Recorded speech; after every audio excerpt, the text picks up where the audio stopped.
Into ₹5.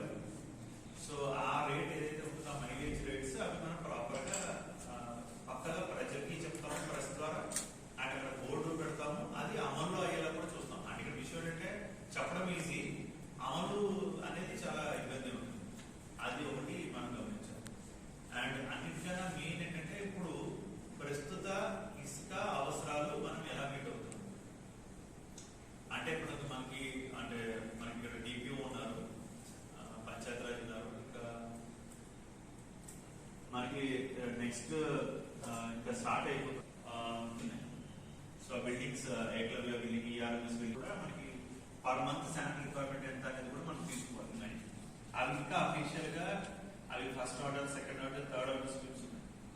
So అక్కడ already కొంత actual గా దానికి సంబంధించి జీవోఎంఎస్ నెంబర్ 43లో ఇంకా స్పష్టమైన ఇన్స్ట్రక్షన్స్ ఇవ్వలేదు first order, second order, third order schemes సంబంధించి.